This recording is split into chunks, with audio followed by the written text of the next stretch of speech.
Assalamualaikum warahmatullahi wabarakatuh.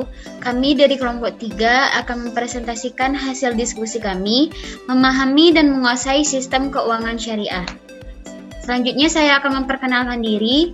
Saya sendiri Fadilatul Husna, NIM 18043089, dan selanjutnya Febri Sintia Wirandia Putri, NIM 18043091, dan selanjutnya Febrina Sabrini, NIM 18043092.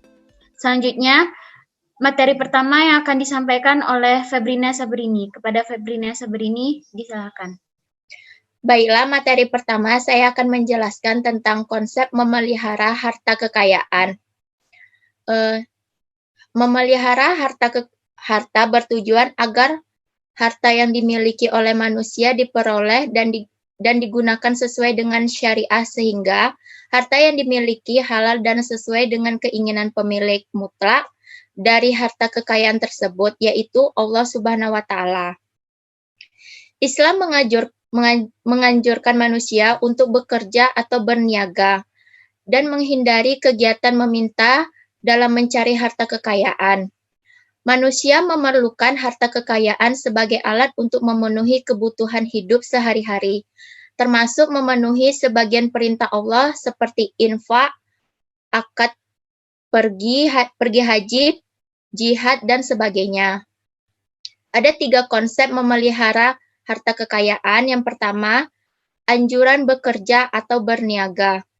Anjuran bekerja atau berniaga adalah Islam menganjurkan manusia untuk bekerja atau berniaga dan menghindari kegiatan meminta-minta, mencari harta kekayaan. Manusia memerlukan sebagai alat memenuhi kebutuhan hidup sehari-hari, termasuk untuk memenuhi sebagian perintah Allah Subhanahu wa Ta'ala. Seperti contohnya infak, zakat, haji, perang, jihad, dan sebagainya. Yang kedua, konsep kepemilikan. Konsep kepemilikan adalah harta yang harus memenuhi 2 kriteria yang diperoleh dengan cara yang sah dan benar, serta dipergunakan dengan dan untuk hal yang baik-baik di jalan Allah. Menurut Islam, kepemilikan harta kekayaan pada manusia terbatas pada kepemilikan kemanfaatannya selama masih hidup di dunia dan bukan kepemilikan secara mutlak. Yang ketiga, penggunaan dan pendistribusian harta. Pendistribusian harta. Dalam penggunaan harta, manusia tidak boleh menggabaikan kebutuhan di dunia. Namun di sisi lain juga harus cerdas dan menggunakan hartanya untuk mencapai pahala akhirat. Ada 5 ketentuan syariat yang berkaitan dengan penggunaan dan pendistribusian harta. Yang pertama, tidak boleh dan tidak kikir. Yang kedua, memberi infak dan sedekah. Yang ketiga, membayar zakat sesuai dengan ketentuannya. Yang keempat, memberi pinjaman tanpa bunga. Yang kelima, meringankan kesulitan orang berutang. Baiklah, materi selanjutnya yaitu akad atau kontrak. Akad dibagi menjadi 2, yaitu yang pertama, akad tabaruk, yaitu segala macam perjanjian yang menyangkut transaksi nibala. Akad tabaruk dilakukan dengan bertujuan tolong-menolong dalam rangka berbuat. Yang kedua, akad tijarah. Akad tijarah adalah segala macam perjanjian yang menyangkut transaksi untuk laba.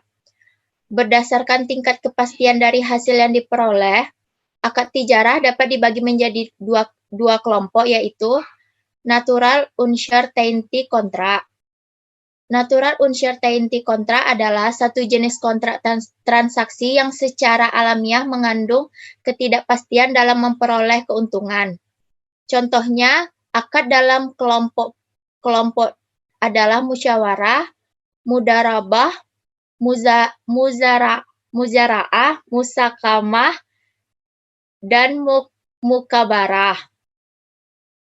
Yang kedua, natural certainty contract adalah satu jenis kontrak transaksi dalam bidang yang memiliki kepastian keuntungan dan pendapatannya, baik dari segi jumlah dan waktu penyerahannya. Contohnya, murabahah, salam,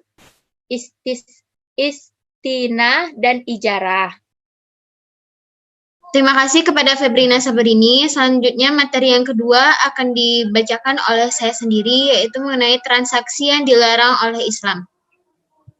Transaksi yang dilarang oleh Islam, yang pertama yaitu semua aktivitas bisnis terkait dengan barang dan jasa yang diharamkan Allah, aktivitas investasi dan perdagangan atau semua transaksi yang melibatkan barang dan jasa yang diharamkan oleh Allah seperti babi, khamar, atau minuman yang memabukkan, narkoba, dan sebagainya. Yang kedua yaitu riba.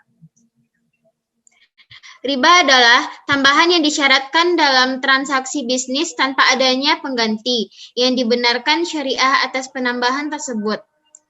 Yang ketiga yaitu gharar. Gharar itu adalah apa-apa yang akibatnya tersembunyi dalam pandangan kita dan akibat yang paling mungkin muncul adalah yang paling kita takuti. Yang keempat yaitu masyir. Menurut bahasa, maisir berarti gampang atau mudah. Menurut istilah, maisir berarti memperoleh keuntungan tanpa harus bekerja keras. Yang kelima yaitu riswah. Riswah menurut bahasa berarti pemberian yang diberikan seseorang kepada hakim atau lainnya untuk memenangkan perkaranya dengan cara yang tidak dibenarkan atau untuk mendapatkan sesuatu yang sesuai dengan kehendaknya. Yang keenam yaitu ihtikar. Ihtikar adalah sebuah situasi di mana produsen atau penjual mengambil keuntungan di atas keuntungan normal dengan cara mengurangi supply agar harga produk yang dijualnya naik. Ihtikar ini biasanya dilakukan dengan membuat entry barrier, yakni menghambat produsen atau penjual lain masuk ke pasar agar ia menjadi pemain tunggal di pasar. Kemudian mengupayakan adanya kelangkaan barang dengan cara menimbun stok, sehingga terjadi kenaikan harga yang cukup tajam di pasar. Yang ketujuh yaitu bainajasi.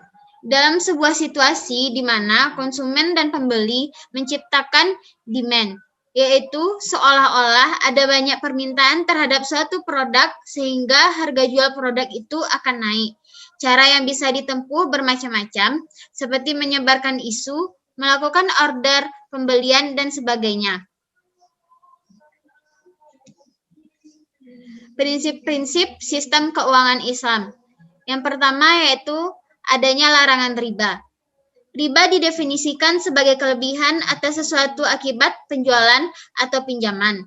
Riba merupakan pelanggaran atas sistem keadilan sosial, persamaan, dan hak atas barang. Sistem riba hanya menguntungkan para pemberi pinjaman dengan membebani penetapan keuntungan yang diperoleh pemberi pinjaman di awal perjanjian.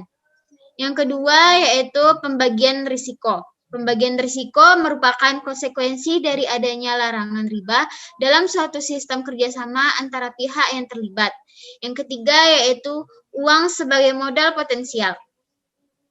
Dalam Islam, uang tidak diperbolehkan apabila dianggap sebagai komoditas, yaitu uang dipandang memiliki kedudukan yang sama dengan barang yang dijadikan sebagai objek transaksi untuk memperoleh keuntungan.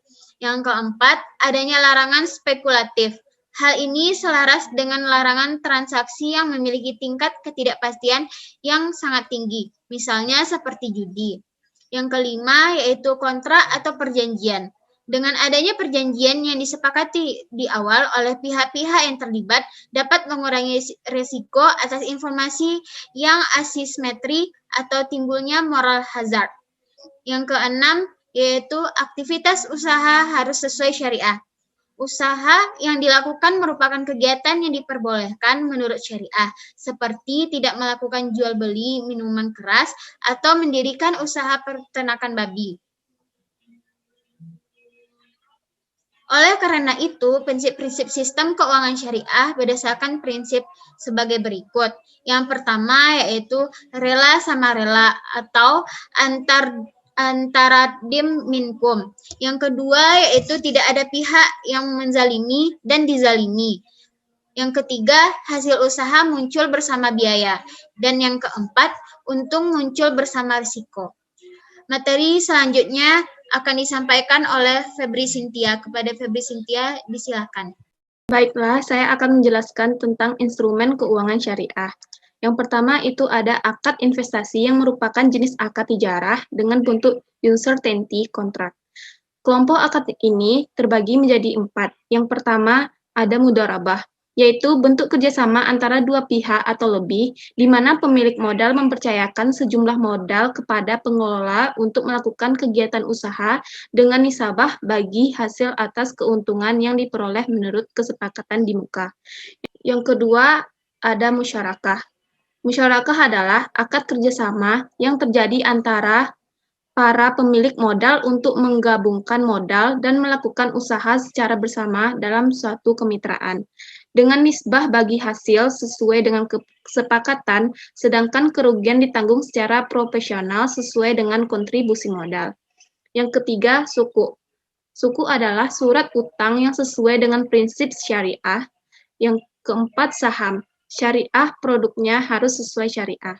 Yang kedua, akad jual beli atau sewa-menyewa yang merupakan jenis akad tijarah dengan bentuk certainty contract. Akad ini terbagi menjadi 4, yaitu murahabah. Murahabah adalah transaksi penjualan barang dengan menyatakan biaya perolehan dan keuntungan yang disepakati antara penjual dan pembeli. Yang kedua, salam. Salam adalah transaksi jual beli di mana barang yang diperjualbelikan belum ada. Yang ketiga, istisna. Istisna memiliki sistem yang mirip dengan salam. Namun, dalam istisna pembayaran dapat dilakukan di muka, seperti cicilan dalam beberapa kali atau ditangguhkan dalam jangka waktu tertentu. Yang keempat, ijarah. Ijarah adalah akad sewa-menyewa antara pemilik objek sewa dan penyewa untuk mendapatkan manfaat atas objek sewa yang disewakan. Akad lainnya. Jenis-jenis akad lainnya yaitu yang pertama, syarf. Syarf adalah perjanjian jual-beli suatu valuta dengan valuta lainnya. Yang kedua, wadiyah. Wadiyah adalah akad penitipan dari pihak yang mempunyai uang atau barang kepada pihak yang menerima titipan dengan catatan kapanpun titipan diambil, pihak penerima titipan wajib menyerahkan kembali uang atau barang titipan tersebut. Yang ketiga, qardul hasan. Qardul hasan adalah pinjaman yang tidak mempersyaratkan adanya imbalan. Yang keempat, al-wakalah adalah jasa pemberian kuasa dari suatu pihak ke pihak lainnya. Yang kelima, kafalah. Kafalah adalah perjanjian pemberian jaminan atau penanggungan atas pembayaran utang satu pihak pada pihak lain. Yang keenam, yaitu hiwalah. Hiwalah adalah pengalihan utang atau piutang dari pihak pertama kepada pihak lain atas dasar saling mempercayai. Terima kasih, saya kembalikan kepada moderator. Terima kasih kepada Cynthia. Sekian hasil diskusi kami hari ini. Apabila ada salah, kami mohon maaf. Wassalamualaikum warahmatullahi wabarakatuh.